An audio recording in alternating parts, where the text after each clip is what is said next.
My name is Ava Hayes. There was a time when I believed that no matter what happened, home would always be the safest place in the world. I believed my parents would protect me from anything life threw at us. I believed love meant putting your family first, even when it was hard. Looking back now, I realize how innocent I was. The day I walked away from my family, I wasn't angry because I had lost something that could never grow back. I was heartbroken because I realized the people I trusted the most had made a choice about my life without ever telling me the truth. But none of that happened overnight. It started in a quiet neighborhood on the northwest side of Chicago, Illinois, where my family had lived for almost 12 years. Our house wasn't big.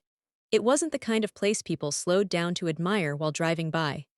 It was an old two-story home with white siding that needed fresh paint almost every summer. The front porch creaked whenever someone stepped on it, and the mailbox leaned just a little to the left because my dad always said he'd fix it next weekend. For some reason, next weekend never came. Still, I loved that house. Every corner held a memory. Every room carried laughter. Every little scratch on the kitchen table reminded me of another family dinner. My father, Robert Hayes, owned a small handyman business. He wasn't rich, but everyone in our neighborhood knew him as the guy who could fix almost anything. Broken doors, leaking pipes, damaged fences, old cabinets. People trusted him because he worked hard and never charged more than he thought was fair. Growing up, I thought my dad could solve every problem. If something broke, he fixed it. If someone needed help, he showed up. That's the version of him I wanted to remember. My mom, Linda, was the heart of our family. She had a way of making ordinary days feel special. Sunday mornings always smelled like fresh pancakes. Christmas decorations went up before anyone else on our street. Even if money was tight, she somehow made dinner feel like a celebration. She used to smile and say, "A family doesn't need everything, it just needs each other." Back then, I believed every word. My younger brother Lucas had just started his first year of college. He dreamed of becoming an engineer someday. He talked about bridges, buildings, and inventions with so much excitement that even when I didn't understand half of what he was saying, I still enjoyed listening. Whenever he got nervous about school, I teased him. "You're going to be fine," he'd laugh. "Easy for you to say." Then I'd bump his shoulder and say, "I'll still be here when you become famous." Those little conversations never seemed important at the time. Now, I'd give anything to hear one of them again. As for me, I had just turned 18 a few months earlier.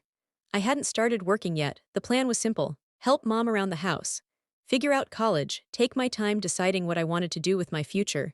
There didn't seem to be any reason to rush. Life felt safe, comfortable, predictable. If someone had stood in front of me back then and said, "1 year from now, you'll lose your home, your family, and a part of yourself," I probably would have laughed. Because some tragedies don't announce themselves. They knock very politely. Then they quietly walk inside. Looking back now, I think the first warning sign was so small that none of us thought it mattered. Dad started spending more time on his phone. At first, it didn't seem unusual. His business depended on customers calling him, so he always kept his phone nearby. Sometimes he'd smile while looking at the screen, then quickly lock it whenever someone walked into the room. Mom noticed it before I did. One evening, while we were cleaning up after dinner, she looked toward the living room where Dad was sitting on the couch. "Your father's been glued to that phone all week," she whispered. I smiled. "Maybe he's getting more customers. I hope that's all it is." At the time, her words didn't mean much to me. A few days later, Dad came home in an unusually good mood. He stopped by my favorite bakery and brought home fresh cinnamon rolls. He even picked up flowers for Mom. Lucas looked at him and laughed. "What's the special occasion?" Dad grinned. "Can't I spoil my family once in a while?" Mom smiled, but I noticed she was studying his face. It was almost like she was trying to figure something out. That night after everyone went to bed, I walked downstairs for a glass of water. The kitchen light was off, but I could see the glow of Dad's phone from the dining room. He was sitting alone, staring at the screen with complete focus. His finger moved across it every few seconds. Then he whispered, "Come on, just a little more." A second later, he smiled, not a normal smile. The kind of smile someone has after getting away with something. I didn't think much of it. The next morning, he looked happier than he had in months. Over breakfast, he said, "I landed a really good week." Mom looked relieved. "That's wonderful." For a while, everything felt normal again. Dad laughed more. He hummed while fixing things around the house. He even talked about finally taking Mom on the weekend trip she'd wanted for years. It felt like life was getting better. What none of us knew was that the money hadn't come from his business. It had come from an online sports betting app. Dad had placed a few small bets. The first one won, then another, then another. To him, it didn't feel like gambling anymore. It felt like he'd finally discovered an easy way to give his family a better life. And sometimes, the most dangerous lies are the ones we tell ourselves first. At first, the extra money actually helped us. Dad paid a few overdue bills without saying much about where the money had come from. Mom looked more relaxed. Lucas stopped worrying about whether he'd need another student loan, and even I found myself thinking that maybe things were finally falling into place. One Saturday morning, Dad walked into the kitchen holding 2 paper bags filled with breakfast sandwiches. "Nobody's cooking today," he said with a smile. "We deserve a lazy morning." Lucas laughed. "Who are you and what did you do with Dad?" Dad chuckled and tossed him a sandwich. "For one day, just enjoy the food." We all laughed. It felt like the old days again. Mom reached across the table and gently squeezed Dad's hand. "I've missed seeing you this happy." For a second, his smile softened. "I just want to take better care of all of you." I believed him. I think we all did. But something changed over the next few weeks. The smiles became shorter. Phone stayed in his hand longer. Even during dinner, I noticed him flipping the screen over whenever a notification appeared. One afternoon, I found him sitting alone on the back porch. He wasn't drinking coffee like he usually did. He was staring sensory at his phone with both hands wrapped around it. His foot kept tapping against the wooden floor. Fast, then faster, I opened the screen door. "Dad," he looked up so quickly that it startled both of us. "Oh, hey, sweetheart. You okay?" "Yeah," his answer came too fast. "I was just checking something for work." I nodded, but something about his face didn't match his words. He looked tired, not physically, mentally, like someone carrying a weight he didn't want anyone else to see. That evening, Mom quietly asked him, "Everything's still okay with the business, right?" He didn't even look up from his plate. "Of course. You've seemed distracted lately." "I'm just busy." His voice wasn't angry, it was defensive. Mom didn't push the conversation any further. Neither did I looking back. I wish one of us had. A few days later, Dad got a phone call while we were watching TV. As soon as he saw the number, he stood up and walked outside. He stayed there for almost 20 minutes. When he came back in, the color had disappeared from his face. Mom frowned. "Who was that? Just a customer." "What did they want?" "They're asking about an estimate." She looked at him for another second before quietly saying, "Robert, you're a terrible liar." For the first time in my life, Dad didn't answer her. He simply walked upstairs and closed the bedroom door behind him. The house suddenly felt much quieter. Not peaceful, just heavy, like something invisible had moved in with us. And none of us knew how much space it was about to take. Over the next month, little things started changing. Not the kind of changes people notice right away. The kind that slowly become part of everyday life until one day you realize nothing feels the same anymore. Dad stopped leaving for work as early as he used to. Some mornings, he'd sit at the kitchen table with a cup of coffee that went cold before he even took a sip. His phone was always in his hand. Every few minutes, he'd refresh the screen, stare at it, then quietly shake his head. His toolbox stayed in the garage more often. His work truck spent entire afternoons parked in the driveway. That had never happened before. Dad loved working. He always said that staying busy kept his mind healthy. Now, it seemed like something else had taken over his thoughts. One evening, Mom opened the mailbox and stood there a little longer than usual. She walked back inside holding a white envelope. "Robert," she called softly, "the electric bill is late." Dad barely looked up. "I'll take care of it. You said that last week." "I said I'll handle it." The room fell silent. Mom slowly placed the envelope on the counter without saying another word. Later that night, she found me folding laundry. "Sweetheart," I looked up. "Yeah, Mom, has your dad said anything to you?" "About what?" She hesitated before answering. "About money." I gently shook my head. "No," she forced a small smile. "It's probably nothing." But it didn't feel like nothing, not anymore. A few days later, Lucas came home from college carrying a letter. He looked confused. "Dad, my tuition payment hasn't gone through yet." Dad looked up from his phone. "What do you mean? The school says they're still waiting." "I'll call them tomorrow," Lucas nodded. "Okay," he trusted Dad. We all did, but tomorrow came. Then another tomorrow, and nothing changed. For the first time, I saw fear in Mom's eyes. Not panic, just quiet fear. The kind of person tries very hard to hide from the people they love. That weekend, I woke up early and walked into the kitchen. Dad was already there. He hadn't noticed me. His hands were resting on the counter. His shoulders looked heavy. Then I heard him whisper something so quietly that I almost missed it. I can win it back. A few seconds later, he picked up his phone again. That was the moment something inside me shifted. I still didn't know what he was hiding. But deep down, I no longer believed everything was going to be okay. A week later, Dad's business started changing in ways that were impossible to ignore. For years, customers had called him almost every day. Sometimes he was so busy that he had to schedule jobs 2 or 3 weeks in advance. He used to joke that he needed another version of himself just to keep up. Now, he spent more time making excuses than fixing things. One Monday morning, his phone rang while we were eating breakfast. He looked at the screen, sighed, and answered. "Hey, Mike." He listened for a few seconds. "I'm really sorry, I know I promised I'd be there today." There was another long pause. "No, I understand." He slowly lowered the phone and rubbed his forehead. Mom looked at him. "What happened? They hired someone else." "Why? I canceled too many times." No one said anything after that. The silence at the table felt heavier than any argument.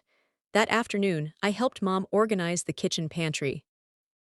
She kept moving the same cans from one shelf to another, even though by the middle of the summer, the changes inside our home became impossible to hide.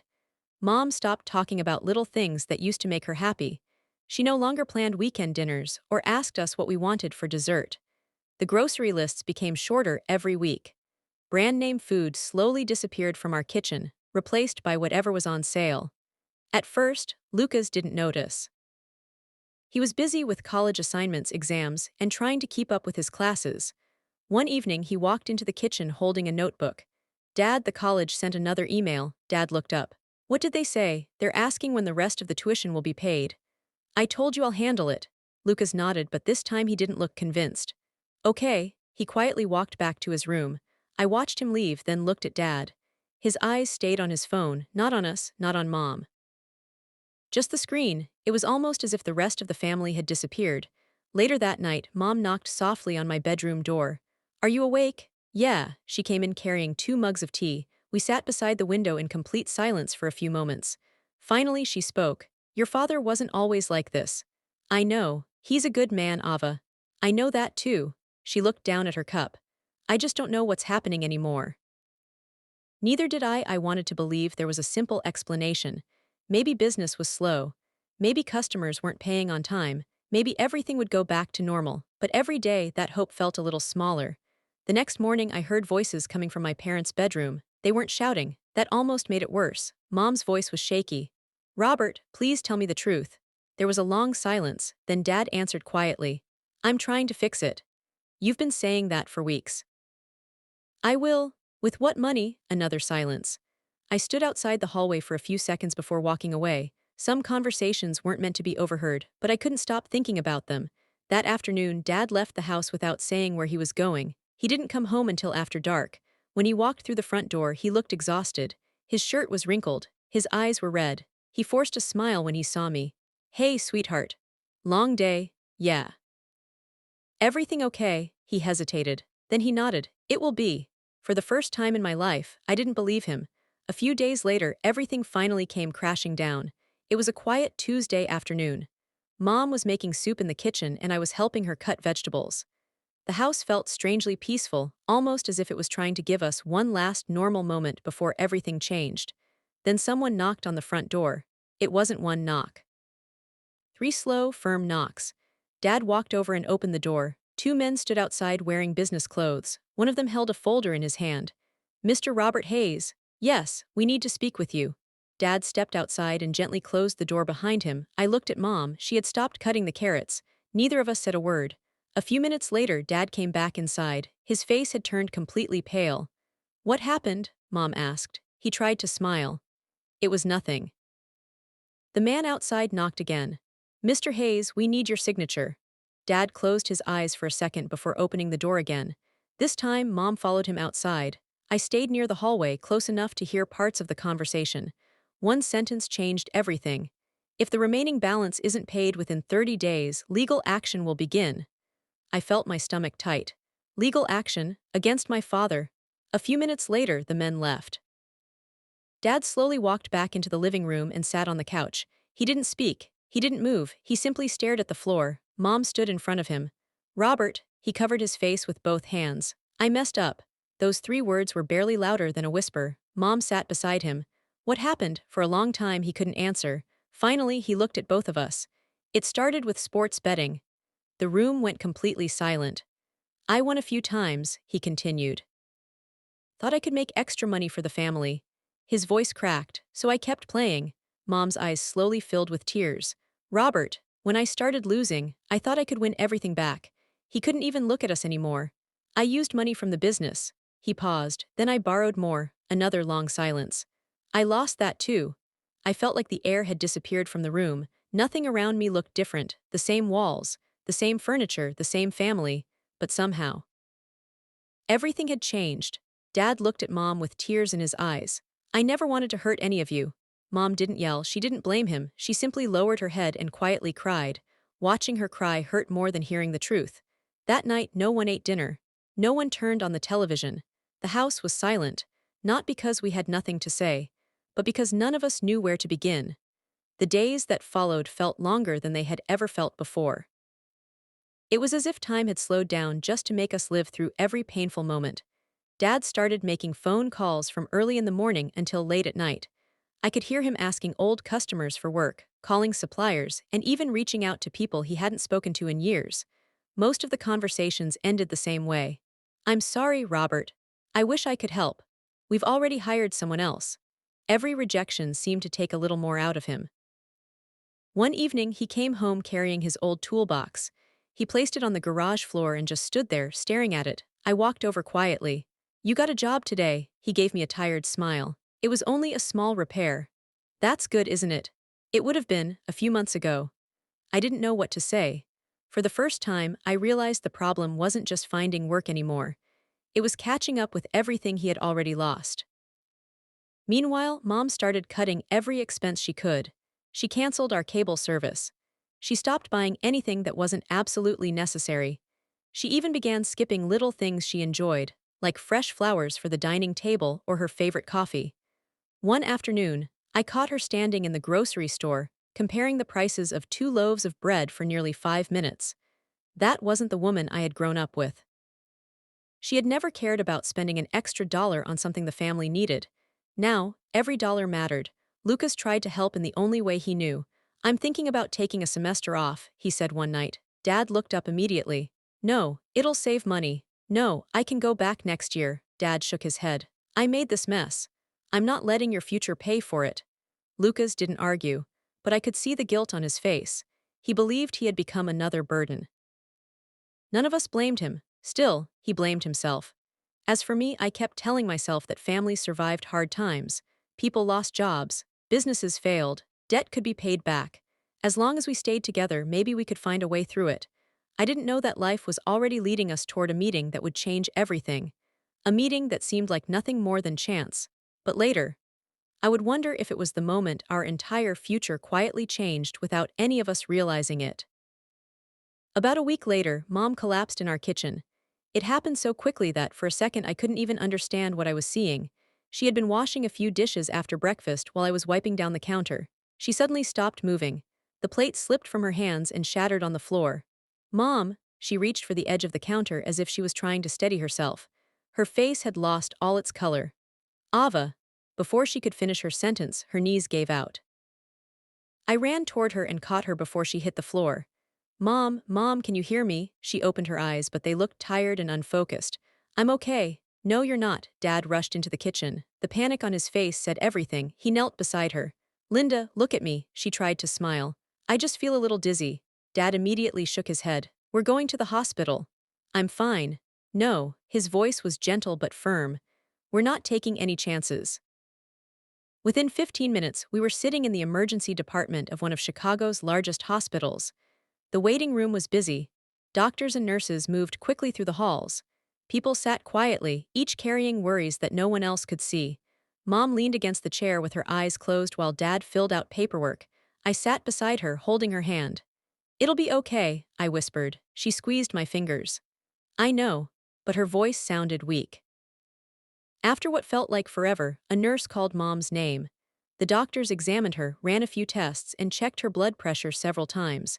Nearly 2 hours later, one of the physicians came back with the results. The good news is that this doesn't appear to be anything life-threatening. Dad let out a slow breath. What happened? Her blood pressure is much higher than it should be. Combined with exhaustion, stress, and not getting enough rest, her body simply couldn't keep up. The doctor looked at Mom kindly. You need to slow down. Mom gave a small, embarrassed smile. I'll try. No, the doctor replied gently. You need to. As Dad stayed behind to speak with the doctor about medications and follow-up appointments, I stepped out into the hallway to get Mom a bottle of water from the vending machines. I had no idea that a simple walk down that hallway was about to introduce me to the people who would change my life forever. The doctor told us Mom would be able to go home later that afternoon, but only if she promised to rest, take her medication, and come back for a follow-up appointment. Dad thanked him over and over again, almost as if he was grateful for something much bigger than good medical news. I could tell he was blaming himself. Every time he looked at Mom, there was a sadness in his eyes that hadn't been there a few months earlier.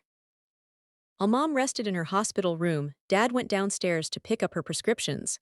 I stayed behind with her, helping her drink some water and trying to keep her company. She reached over and gently held my hand. I'm sorry you had to see me like this, she said with a tired smile. I shook my head immediately. You never have to apologize to me.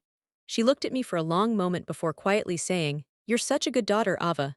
I laughed softly, trying to lighten the mood. Well, I learned from the best. For the first time that day, she smiled without forcing it. A little while later, Mom fell asleep. I didn't want to wake her, so I quietly stepped into the hallway. The hospital was busy, but it carried a strange kind of silence. Nurses walked quickly from room to room, doctors spoke in low voices, and worried families sat together, hoping for good news. As I walked toward the waiting area, I noticed a man standing near a large window. He looked to be in his early 50s, dressed neatly, but the exhaustion on his face couldn't be hidden. He wasn't looking outside. He was staring through the glass as if his mind was somewhere else entirely. A few feet away sat a young man, probably in his early 20s, his body looking weak after what seemed like another dialysis session. The older man gently adjusted the blanket over his son's legs before sitting beside him. There was something about the way he looked at his son that stayed with me. It wasn't just worry.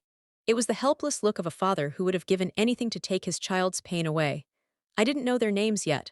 I didn't know they were Daniel Williams and his son, Adrian. I certainly didn't know that this quiet moment in a hospital hallway would become the beginning of the biggest turning point in my life. At that moment, they were simply two strangers. And I was just another visitor walking past them, believing our paths would never cross again. The next morning, Mom had another appointment at the hospital so the doctors could make sure her blood pressure was coming down. She insisted she felt much better, but Dad wasn't taking any chances. He drove us there himself, and this time the ride was much quieter. The radio stayed off, and no one seemed to know what to talk about. I could tell Dad was carrying more than just worry about Mom's health. Every time his phone vibrated, his jaw tightened before he looked at the screen. Sometimes he ignored the calls completely. Other times, he stepped away for a minute and returned looking even more exhausted. I wanted to ask him what was happening, but something inside me told me he wasn't ready to tell us. While Mom was having a few routine tests, I walked to the small cafe near the hospital lobby to get her a cup of decaf coffee. As I waited for the order, I noticed the same older man I had seen the day before. He was standing at the counter with 2 bottles of water and a paper bag that held a simple sandwich. He looked as though he hadn't slept in days. When he turned around, our eyes met for a second. He gave me a polite smile, the kind strangers exchange without expecting a conversation. I smiled back and looked away, but before I could leave, I saw him gently hand the sandwich to the young man sitting nearby. You should eat something, Adrian, he said quietly. The young man gave a weak smile. I'm not really hungry, Dad. The older man sighed, then answered with a calm voice that carried both hope and heartbreak. You still have to keep your strength up. There was something about the way he said it that made my chest feel heavy. It didn't sound like advice. It sounded like a father trying to convince himself not to give up. I picked up Mom's coffee and started walking away, but for some reason, I found myself glancing back one more time. I still believed they were simply another family going through a difficult season. I had no idea that before the week was over, fate would give us a reason to finally speak to each other. Over the next 2 weeks, the hospital slowly became a place I recognized almost as well as my own neighborhood. Mom's blood pressure was improving, but her doctor wanted to monitor her closely until it stayed under control. Most of the visits were short, and I always went with her while Dad tried to find work. Every time we walked through the same entrance, I noticed familiar faces: nurses who smiled politely, volunteers helping people find their way, and families sitting quietly with cups of coffee that had long since gone cold. One afternoon, as Mom was speaking with her doctor, I wandered toward the small waiting area outside the dialysis unit. That was when I saw Adrian again. He was sitting alone, staring out the window with a blanket over his legs. He looked young, but the illness had taken away the energy someone his age should have had. For a moment, I thought about walking past him, then something inside me wouldn't let me. "Hi," I said gently. "How are you feeling today?" Adrian looked up, a little surprised, then smiled politely. "I've had better days," I laughed softly. "I guess that's an honest answer." He nodded. "My dad says honesty is easier than pretending." We sat in silence for a few seconds before he asked, "Your mom is doing okay?" I was surprised that he remembered us. "She's getting better. The doctors say she just needs to take care of herself." He smiled again. "That's good, you're lucky." I wasn't sure what to say after that. Before I could answer, the older man I had seen before walked toward us carrying 2 cups of coffee. "There you are," he said to Adrian before turning to me. "Hello again," I smiled. "Hi." He placed one of the cups beside his son and extended his hand toward me. "I'm Daniel Williams." I shook his hand. "I'm Ava Hayes." His handshake was warm but tired, like someone who had spent months carrying a burden too heavy to put down. "Thank you for keeping my son company," he said sincerely. "Hospital days can feel very long." I smiled. "I don't mind. Sometimes people just need someone to talk to." Daniel looked at me for a moment, then quietly said, "The world could use more people who think like that." I felt embarrassed and quickly changed the subject, never imagining that this simple conversation was the first thread in a connection that would slowly pull our two families into each other's lives. After that day, seeing Daniel and Adrian no longer felt like running into strangers. Whenever Mom had an appointment, if they happened to be there, we would exchange a few words. Sometimes it was nothing more than a smile or a simple, "Good morning." Other times, we ended up talking for 10 or 15 minutes while waiting for the doctors. It all happened so naturally that I never questioned it. Daniel was polite without trying too hard, and Adrian had a quiet sense of humor that made it easy to forget how sick he really was. Even on the days when he looked exhausted after dialysis, he still managed to smile. One afternoon, I found him looking through pictures on his phone. "What are you looking at?" I asked. He smiled faintly and turned the screen toward me. It was a photo of him standing on a hiking trail with a fishing rod over his shoulder. "That was 3 years ago," he said. Before all of this, I looked at the picture, then back at him. It was hard to believe they were the same person. The young man in the photo looked healthy, full of energy, and completely carefree. "You must miss it," I said quietly. Adrian let out a slow breath. "More than I can explain. I miss waking up without feeling tired. I miss eating whatever I wanted. I even miss going to work." I looked at him with surprise. "You worked?" He nodded. "I helped manage one of my dad's warehouses." I thought I'd spend my whole life building the business with him. He gave a small smile before adding, "Life had other plans." Before I could respond, Daniel returned with 3 paper cups of coffee. He handed one to me without asking if I wanted it. "I remembered you ordered a vanilla latte the other day," he said. I looked at him, surprised. "You remembered that?" He smiled. "When you spend enough time in hospitals, you start noticing small things." We all laughed softly, and for a few minutes it almost felt like we weren't sitting inside a hospital at all. As Mom's appointment finished, she walked over and greeted them warmly. Daniel introduced himself properly, and within a few minutes, the four of them were talking as comfortably as neighbors who had known each other for years. Dad arrived shortly afterward to pick us up. Before we left, Daniel extended his hand with a friendly smile. "It was nice finally meeting you, Robert." Dad shook his hand. "Likewise." The conversation lasted less than 5 minutes, but I noticed something I didn't think much about at the time. Daniel asked Dad a few simple questions about his work, and Dad answered honestly, mentioning that business had been slow lately. Daniel nodded with understanding but didn't ask anything else. It seemed like ordinary small talk between two fathers. Looking back now, I realize that was the first moment Daniel quietly learned that my family was struggling, and that one small piece of information would eventually change all of our lives. Over the next several weeks, our lives crossed paths more often than I ever expected. Mom's follow-up visits became less frequent, but whenever we happened to be at the hospital, Daniel always stopped to say hello. Sometimes he brought an extra cup of coffee for Dad. Other times, he asked Mom how she was feeling or joked with Lucas about college whenever my brother came along. Nothing about his behavior felt forced. He never acted like someone trying to impress us. He simply seemed like a kind father carrying a burden that no parent should have to carry. Because of that, it became easy to trust him. One Saturday afternoon, after another doctor's appointment, Daniel smiled and said, "There's a small diner across the street. Adrian has been asking for one of their milkshakes for days. Why don't all of you join us?" Dad hesitated for a moment, but Mom smiled and accepted before anyone else could answer. We spent nearly an hour there talking about ordinary things. Daniel shared stories about Adrian's childhood, how he used to love baseball and camping, and how he always believed his son would someday take over the family business. Adrian laughed and rolled his eyes whenever his father exaggerated a story. Watching them together, I couldn't help smiling. They reminded me of the way Dad and Lucas used to tease each other before money became the center of every conversation at our house. As the afternoon went on, Daniel casually asked Dad about his handyman business again. This time, Dad didn't hide the truth. He admitted that work had slowed down and that he was trying to get things back on track. Daniel listened carefully without interrupting. When Dad finished, he simply nodded and said, "Business has difficult seasons. Sometimes all a person needs is one opportunity to get back on their feet." It sounded like nothing more than friendly encouragement, but there was something thoughtful in the way he said it, as if he had already started thinking about how he might help. None of us realized that this lunch would quietly become the beginning of a friendship built on trust.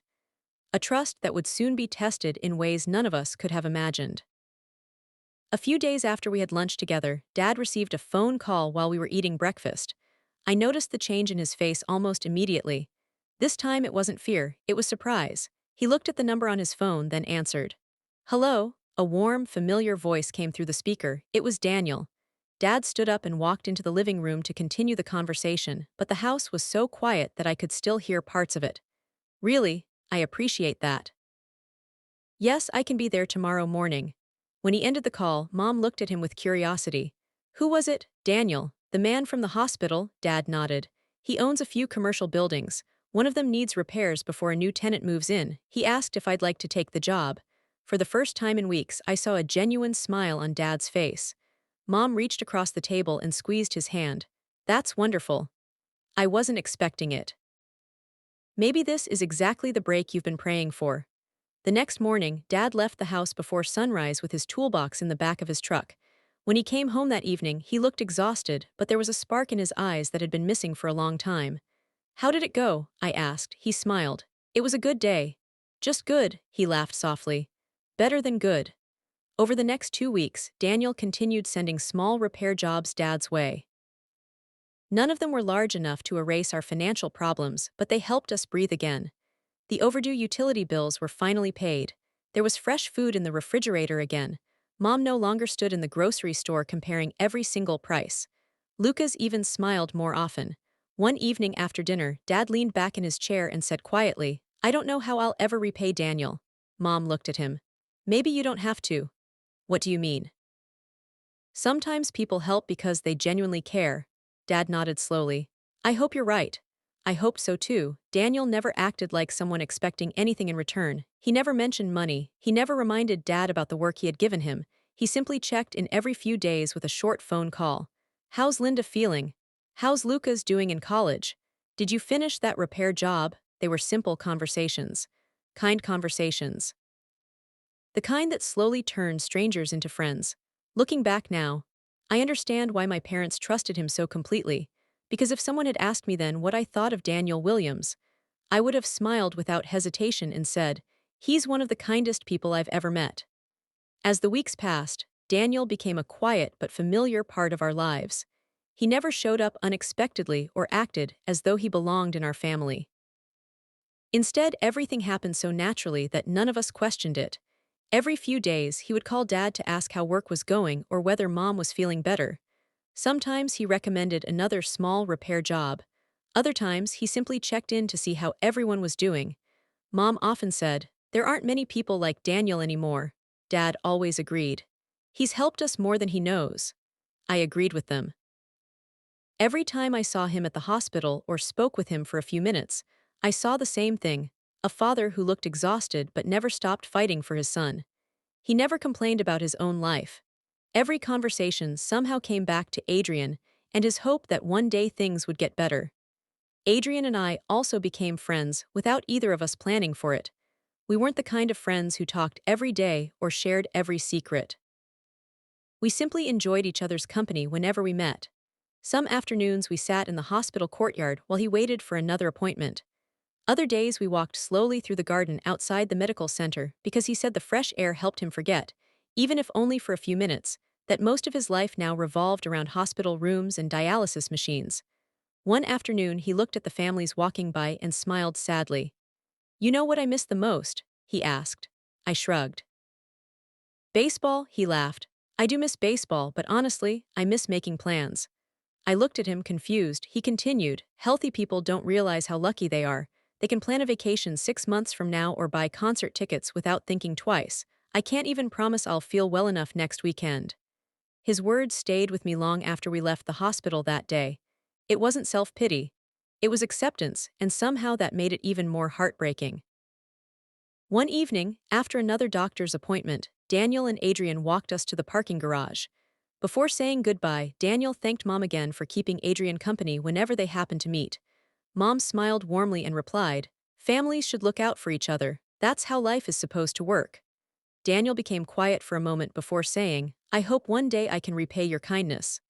Dad smiled and gently shook his head. "Friendship isn't a debt, Daniel."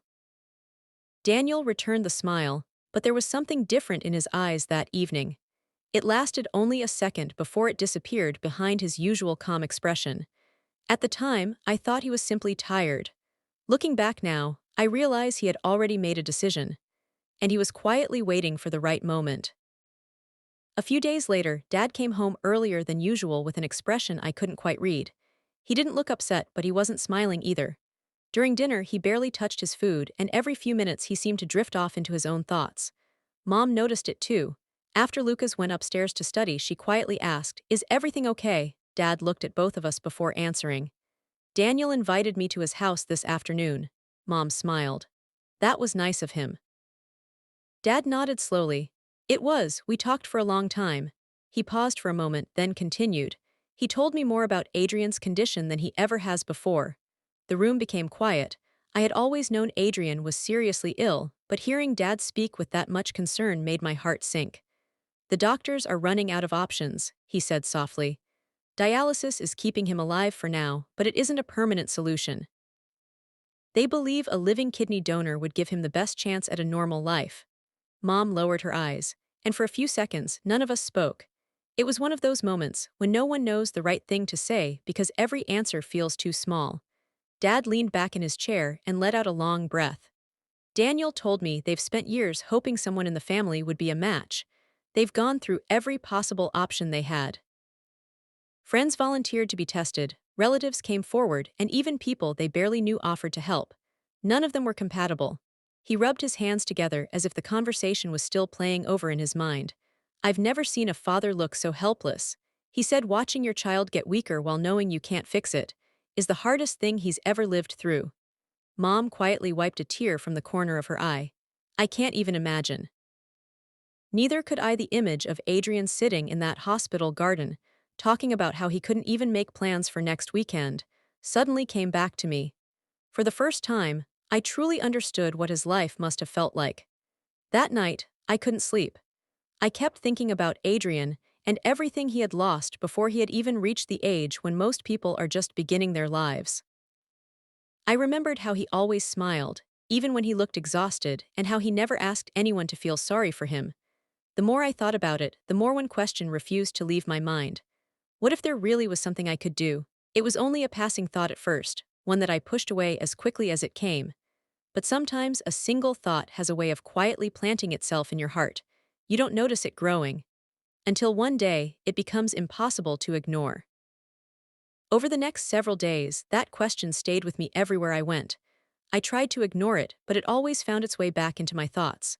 While helping mom fold laundry, while making coffee in the morning, even while lying awake at night staring at the ceiling, I kept thinking about Adrian. I wasn't thinking about him because I felt sorry for him. I was thinking about the way he never complained, even when he had every reason to. I thought about Daniel too. Every parent worries about their child, but there was something different about the way he looked at his son. It was the look of someone who had already spent years fighting a battle he couldn't win alone. One afternoon, during another hospital visit for mom's routine checkup, I found Adrian sitting by the garden outside the medical center. He looked tired, but when he saw me, he smiled anyway. We talked for nearly an hour about ordinary things, our favorite movies, the places we wanted to visit someday, and how strange it felt that life could change so quickly. At one point, he looked toward the trees and quietly said, "I don't want people to remember me as the sick guy who was always in a hospital. I just want one more chance to live a normal life." His words stayed with me long after our conversation ended. Before we left that afternoon, I saw Daniel standing alone near the parking lot, speaking quietly on his phone. He looked worried, and when he ended the call, he took a deep breath before forcing a smile as Adrian walked toward him. Watching the two of them together, something inside me became impossible to ignore. I walked over and said softly, "Mr. Williams, can I ask you something?" He nodded kindly. "Of course." I hesitated for a moment before speaking. If. If someone wanted to see whether they could help Adrian, what would they have to do? Daniel looked at me in complete surprise. For several seconds he didn't answer. Finally, he said, "The doctors would have to do a lot of medical tests first. Most people who volunteer aren't compatible." I nodded slowly. "I understand." He studied my face carefully before replying, "Ava, that's a very generous thought, but this isn't a decision anyone should make quickly. You should only ever consider something like this after talking with your family and understanding exactly what it means." I appreciated how careful he was with his words. He wasn't asking me to help. He wasn't trying to persuade me. He was simply answering my question honestly. As we walked toward Dad's truck a few minutes later, I looked back one last time at Daniel and Adrian standing together. I didn't know what the test results would say, or whether anything would come from the idea that had quietly taken root in my heart. I only knew that, for the first time, helping Adrian no longer felt like a distant thought. It felt like a real possibility, one that would soon change every life connected to it. That night, I couldn't stop thinking about the conversation I had with Daniel. His words kept replaying in my mind. This isn't a decision anyone should make quickly. He hadn't tried to convince me, he hadn't even hinted that I should volunteer. If anything, he had done the opposite. He had reminded me how serious the decision was. Maybe that was why I respected him even more. When someone is truly desperate, you expect them to beg, to persuade, or to pressure you. Daniel had done none of those things. He had simply answered my question and left the choice completely in my hands. After dinner, I found Dad sitting alone on the back porch. The porch light cast a soft glow over the old wooden steps he had promised to repair for years but never found the time to fix. I sat beside him without saying anything. For a while, we just listened to the distant sound of cars passing through our neighborhood. Finally, I broke the silence. "Dad, can I ask you something?" He looked at me and smiled faintly. "You can ask me anything." I hesitated for a moment before saying, "If you had the chance to save someone's life, would you do it?" He didn't answer right away. Instead, he looked out into the darkness as though searching for the right words. "I think everyone wants to believe they'd do the right thing," he said quietly. "But sometimes the right thing asks more from us than we ever imagined." I nodded, letting his words settle in my mind. He had no idea why I was asking. Neither of us realized how important that conversation would become. The following afternoon, Mom had one final follow-up appointment before the doctors decided whether her treatment plan was working. While she was inside with her physician, I wandered toward the hospital garden again. Adrian was sitting on the same bench where we had talked a few days earlier. He looked tired, but he smiled as soon as he saw me. We spent almost an hour talking about ordinary things, books we had read, places we wanted to visit, and the strange way life could change without warning. At one point, he looked toward the fountain in the middle of the garden and said, "Sometimes I feel guilty." I frowned. "Guilty for what?" He let out a slow breath. For watching my dad spend every day worrying about me. He acts strong because he thinks that's what I need, but I know he's exhausted. He gave a small laugh, though there was no happiness in it. Parents aren't supposed to watch their kids fade away. His words stayed with me for the rest of the day. As we stood to leave, Daniel walked over with a warm smile and thanked me for keeping Adrian company.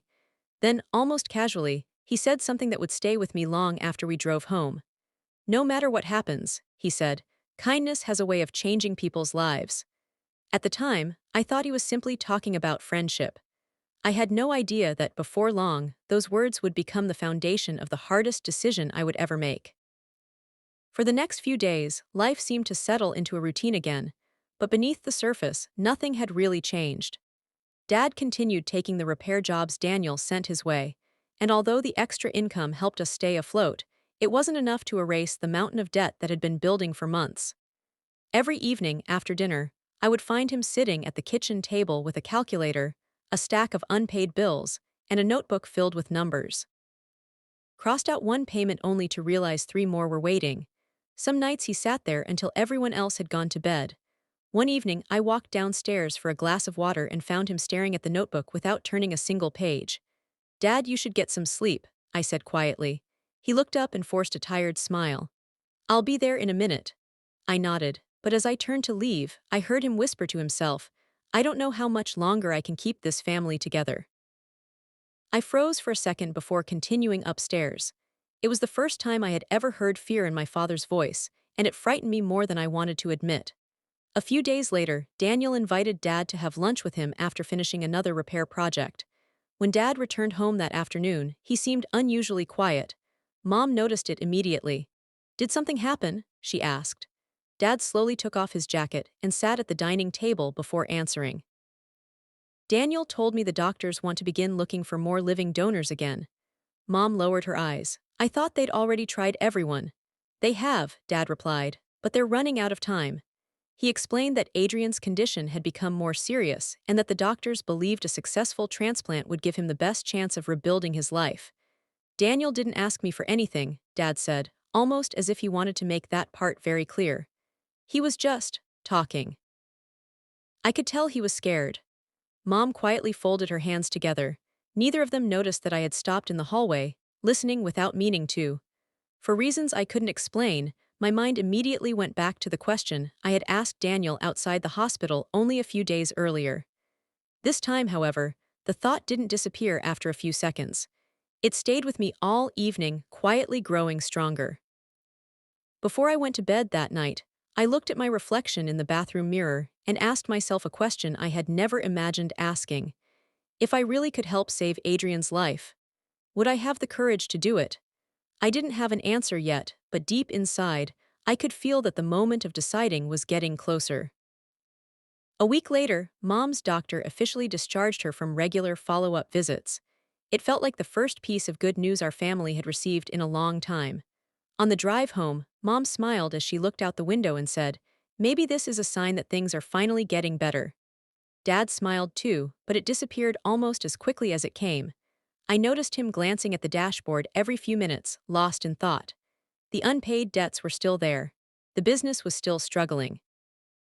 The repair jobs Daniel had given him were helping us survive, but they weren't enough to rebuild everything we had lost. Even so, none of us wanted to ruin the moment. That evening, we had dinner together, laughed about old family memories, and for a little while, it almost felt like our old life had returned. The next afternoon, my phone rang while I was helping Mom organize the kitchen. It was Adrian. We hadn't spoken outside the hospital before, so I was surprised to see his name on the screen. "Hey," he said with a small laugh. "I hope I'm not bothering you." "Not at all," I replied. "What's up?" He hesitated for a moment before speaking again. "Dad and I are at the hospital today. The doctors changed a few things in my treatment plan. If you're free, would you like to stop by for a little while?" There was something unusually quiet about his voice. I couldn't explain it, but it sounded as though he needed someone to talk to. I told Mom where I was going and she encouraged me to visit. "He's been through so much," she said gently. "Sometimes just having a friend nearby means more than people realize." When I arrived, Adrian was sitting in the hospital garden with a blanket across his knees. The autumn air was cool, and the trees around us had begun changing color. We talked for nearly an hour, but something about him felt different that day. He smiled less. He paused longer before answering simple questions. Finally, he looked down at his hands and quietly admitted, "The doctors told me this morning that dialysis can't keep me going forever. They're trying everything they can, but without a transplant, my future is becoming smaller every day." His voice never cracked. He never cried. Somehow, that made his words even harder to hear. Before I could respond, Daniel walked toward us carrying 3 cups of coffee. He greeted me with the same warm smile he always had, but I could see the exhaustion behind it. After sitting down beside Adrian, he looked at both of us and said softly, "Whatever happens, I'm grateful my son has someone like you to talk to, Ava." I smiled politely, unaware that within the next few days, a conversation none of us were truly ready for would quietly begin. A few days after that visit, Daniel called Dad and asked if he and Mom could stop by his house one evening. He said there was something important he wanted to discuss, but he also made it clear that it had nothing to do with the repair work. Dad told Mom about the invitation during breakfast. Neither of them seemed worried. In fact, they both assumed Daniel simply wanted to thank Dad again for helping with a few projects around his properties. I didn't think much of it either. I stayed home with Lucas while they left just before sunset. The house felt strangely quiet without them. Lucas spent the evening studying in his room, and I sat on the couch watching television, though I couldn't remember a single thing that was on. For reasons I couldn't explain, I kept checking the time. It wasn't like my parents to stay out that late. When they finally returned, it was almost 10 o'clock. Dad walked into the house first, followed by Mom. Neither of them said a word. Mom looked emotionally drained, and Dad's face had turned pale. They didn't notice that I was still awake until I stood up from the couch and asked, "Everything okay?" Dad forced a small smile. "Yeah, we're just tired." It didn't sound convincing. Mom quietly kissed my forehead and said, "You should get some sleep." Then they disappeared into their bedroom and closed the door. As I walked upstairs, I couldn't shake the feeling that something had changed. It wasn't anything I could see or prove. It was simply the strange silence that had settled over the house. Much later that night, I woke up because I heard voices downstairs. They weren't loud enough to understand every word, but I could tell my parents were still awake. I sat on the edge of my bed for a few moments before quietly walking toward the hallway. From the top of the stairs, I could hear Dad speaking in a low, worried voice. "I don't know if we can ask her." Mom answered almost immediately. "What choice do we have?" There was a long silence before Dad spoke again. "If she says no, we have to respect it." Mom's voice trembled. "And if she says yes without knowing everything, could we ever forgive ourselves?" I stepped back before they could hear me. My heart was beating faster than usual, but I had no idea what they were talking about. I returned to my room with dozens of questions running through my mind. I didn't know that, earlier that evening, Daniel had finally shared the proposal he had been carrying in his heart for weeks. And I certainly didn't know that my parents had come home carrying a decision that would soon test the love, trust, and honesty inside our family more than anything ever had. The next morning, breakfast didn't feel like breakfast at all. Mom stood quietly at the stove, making pancakes the same way she always did on Saturdays, but she barely spoke. Dad sat at the table with a cup of coffee that had gone cold long before he took his first sip. Lucas was too busy talking about an upcoming college assignment to notice anything unusual, but I couldn't ignore the silence hanging over the room. Every time I looked at my parents, they quickly looked away. It felt as though they were carrying a conversation they didn't know how to begin. When Lucas left to meet one of his classmates, the house became unusually quiet. Mom slowly placed the dishes in the sink while Dad remained seated at the table, rubbing his hands together as though he had been rehearsing something in his mind all night.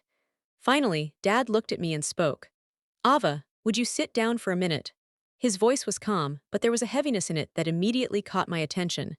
I pulled out a chair and sat across from them. Neither of them spoke right away. Mom reached across the table and gently held my hand before taking a slow breath. "You know how sick Adrian has been," she said softly. I nodded. "Yeah, I know." Dad lowered his eyes before continuing. "The doctors believe a living kidney donor could save his life." Another long silence filled the room. Then Mom looked at me with tears already forming in her eyes. "Sweetheart, if someone truly had the chance to save another person's life, do you think they should at least consider it?" I didn't answer immediately. I already knew where the conversation was leading, but hearing the question out loud still made my heart race. I thought about Adrian sitting in that hospital garden, talking about all the things he still wanted to do with his life. I thought about Daniel, who had spent years watching his son fight a battle no father ever wants to see. After a long moment, I quietly said, if I could really help someone, I think I would at least listen.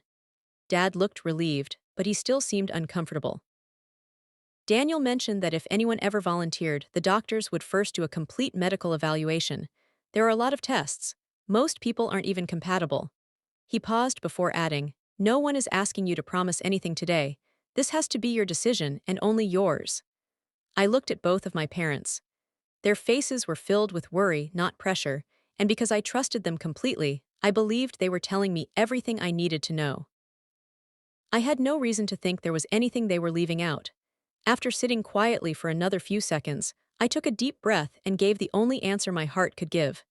If the doctors think I might be able to save his life, then I'll take the tests. As soon as the words left my mouth, Mom wrapped her arms around me and held me tighter than she had in years. I thought she was crying because she was proud of me. Looking back now, I understand she was crying because she was carrying a secret that neither my father nor my mother had found the courage to tell me. The following Monday, Daniel drove Adrian to the transplant center while Dad drove me in a separate car. The hospital felt different that morning. It wasn't because anything had changed inside the building. It was because every hallway suddenly seemed more serious than I remembered. Before we checked in, Daniel walked over to me with the same calm expression he had always worn. Ava, he said gently, before anything happens, I want you to know something. I looked at him, waiting for him to continue. You can change your mind at any point, even today, even after the tests begin. No one here will judge you for it. I appreciated hearing those words. They made me feel safe instead of pressured. I smiled and replied, thank you. I just want to know if I can help. Daniel nodded without saying anything else. He simply wished me good luck and walked back to Adrian, who gave me a small, grateful smile from across the waiting room. The next several hours were filled with appointments, blood samples, medical questionnaires, and conversations with different members of the transplant team. Every doctor repeated the same message in a different way. They explained the risks of donating a kidney, the recovery process, and the long-term lifestyle changes I would have to accept. They also reminded me several times that I had the right to stop the process whenever I wanted. No one rushed me. No one tried to influence my decision. By the end of the afternoon, I was mentally exhausted, but I also felt strangely at peace. Whatever happened next would depend on the medical results, not on hope alone. A few days later, the hospital called us back. Dad and I sat together inside a small consultation room while the transplant coordinator reviewed the results. She smiled kindly before saying, we've completed the initial evaluations, and Ava appears to be a very strong match for Adrian. For a brief moment, no one spoke. Dad slowly closed his eyes and let out a long breath. I wasn't sure whether he was relieved or overwhelmed. As for me, I felt a mixture of fear and gratitude. Fear because the possibility had suddenly become real. Gratitude because, if everything continued to go well, I might actually have the chance to save someone's life. I looked at Dad and quietly said, if the rest of the doctors agree, I still want to do it. He reached over, squeezed my hand, and whispered, I'm proud of you. I smiled back, completely unaware that another conversation had already taken place behind closed doors, one that involved money, debt, and promises I knew nothing about. That hidden agreement was quietly waiting for the day it would shatter every bit of trust I had ever placed in the people I loved most. The days that followed felt strangely calm, almost as if life had decided to slow down before everything changed. The transplant team scheduled more evaluations, and each visit reminded me that this process was about much more than a single surgery. I met with doctors, nurses, and counselors who wanted to make sure I understood every possible risk. They asked me the same question in different ways. Are you making this decision because you truly want to? Every single time, my answer was the same. Yes. No one had forced me. No one had threatened me. I believed I was choosing this freely because I wanted to give another person a second chance at life. Every time I left the hospital, I felt nervous, but I never felt regret. Adrian, on the other hand, seemed almost uncomfortable whenever the transplant was mentioned. One afternoon, while we were sitting in the hospital garden, he looked at me with eyes full of guilt and quietly said, sometimes I wish you had never met me. I laughed softly, thinking he was joking, but he wasn't smiling. Why would you say that? He looked down at the ground before answering. Because if something ever happened to you, I'd never forgive myself. I shook my head immediately. Nothing is going to happen, he smiled sadly. I hope you're right. After a long silence, he continued. Oh, people keep calling you brave. I don't think that's the right word. I looked at him curiously. Then what word would you use? He thought for a moment before replying, kind. His answer caught me off guard. I smiled, trying to hide how emotional his words had made me feel. I don't know about that, I said. I just think everyone deserves a chance to keep living. Adrian looked away for a second, and when he spoke again, his voice was barely above a whisper. Then I promise you something. Surgery gives me another chance. I won't waste it. That evening when we returned home, I found Mom quietly folding laundry in the living room. She looked up, smiled at me, and asked how the appointment had gone. I told her everything the doctors had said, including Adrian's promise.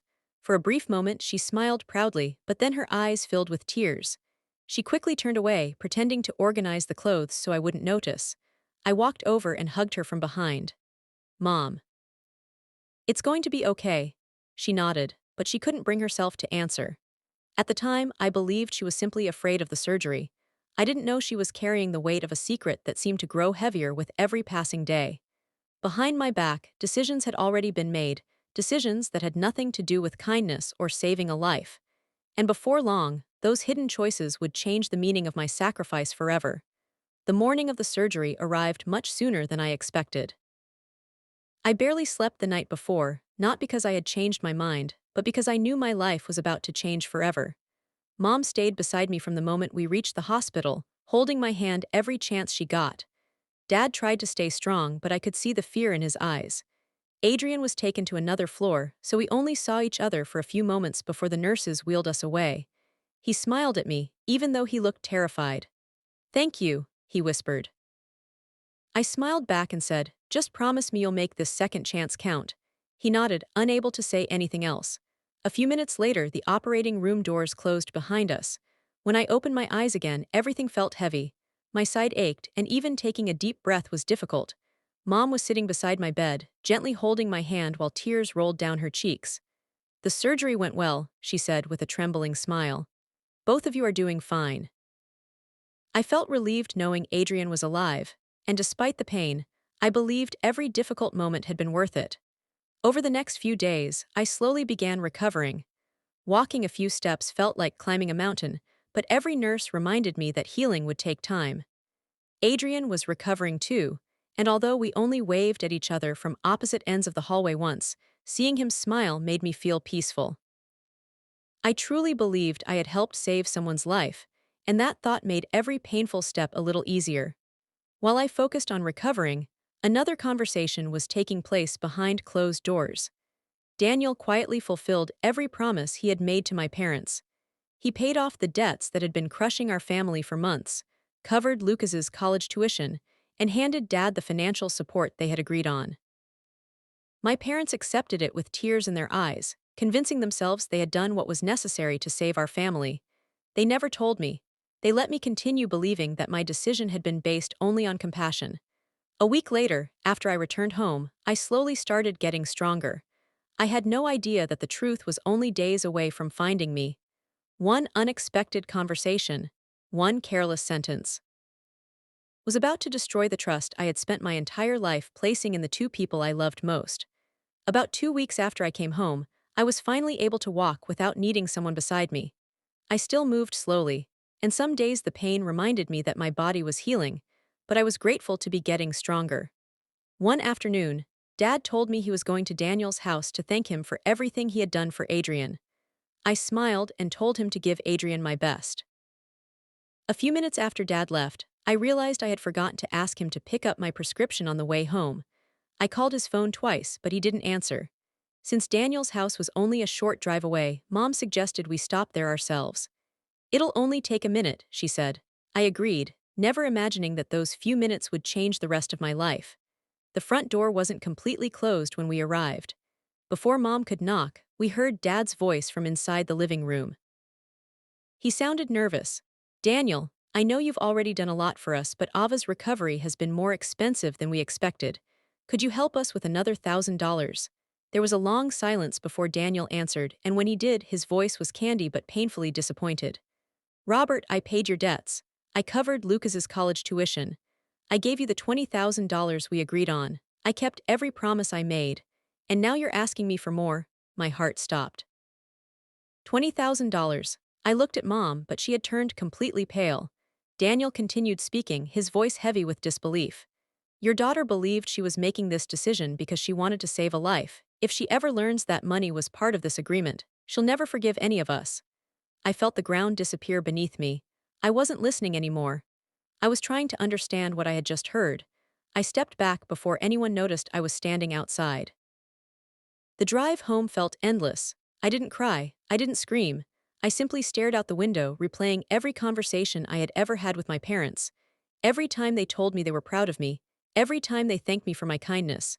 Every hug suddenly felt different. When Dad came home that evening, I was waiting in the living room. I looked at him and quietly asked, "How much was my kidney worth?" His face lost all color. Mom began crying before he even answered.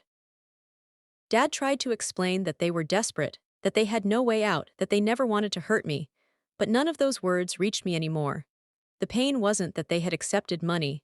The pain was that they had taken away my choice.